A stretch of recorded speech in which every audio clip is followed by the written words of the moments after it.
Welcome again to Inlandia Literary Journeys. It's my favorite part, the part where the author reads from her work. Today we are back again with Mei Lee Chai, and with her, this is the sequel to her book Dragon Chica. And what is this one called? Tiger Girl. Tiger Girl, and it takes place in the Inland Empire. It does. Yes. So you're going to read us a section? I'm going to read a small snippet, and you get a sense where Nia is first arriving here in the fictional town of Santa Bonita, which is in the Inland Empire, and you might recognize some of the qualities of, from cities that really exist here. Okay. Okay, I'll just start. The Santa Bonita bus station was small, a squat building with a dusty Christmas wreath nailed over the doorway. I walked across the asphalt, hitching my backpack over my left shoulder as I followed the other passengers. The light in California was different from that in Nebraska, yet it seemed oddly familiar, and then I remembered this feeling of entering a bright but unknown world. When we first arrived in Texas, coming off the plane to the Refugee Processing Center in Houston, I held on to my older sister Sodi's hand so tightly that she pinched my arm to make me stop. I tapped my feet on the asphalt, amazed by the springiness of the black, tarry ground beneath my sandals, and Ma told me to stop behaving like a monkey. I was embarrassing her. If I misbehaved, she said, the Americans might send us back. After that, I walked very carefully, stepping in Sodi's shadow all the way across the tarmac. Such a long time ago. Before I left, I'd written a letter to Uncle, telling him I was coming to see him in California. After I bought my bus ticket, I called his donut shop from the phone in the hallway of my dorm. Some woman had answered, and I told her to give my uncle a message. His niece was coming to visit for winter break. Be sure to tell my uncle when I'm arriving, I'd said. But Uncle hadn't called me back, and I left without knowing if he'd be happy to see me or if he'd even meet me at the station.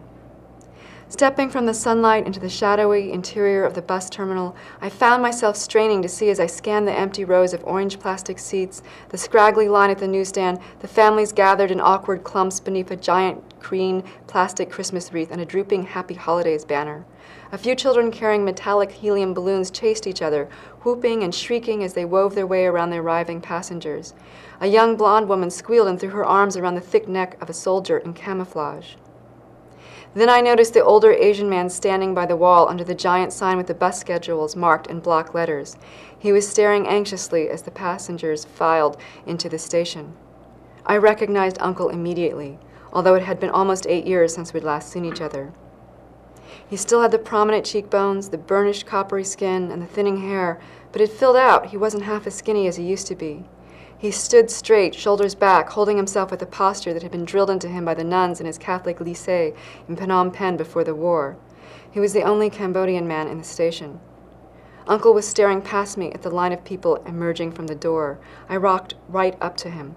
"Uncle," I said politely, "it's me, Nia." He startled and stared. I wondered if it was my hair. I tried streaking it blue in the dorm earlier in the semester, but the home kit hadn't quite worked out, or if it was that he hadn't recognized me, because I no longer looked like my 12-year-old self. "You've grown so much," he said after a pause. "Ma always said I ate like a boy."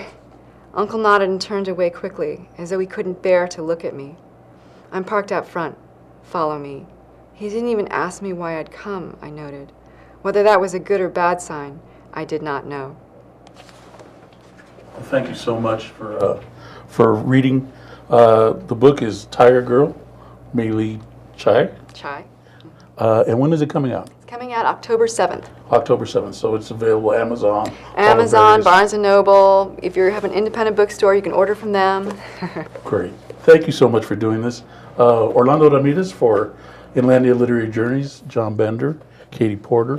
We will see you next week.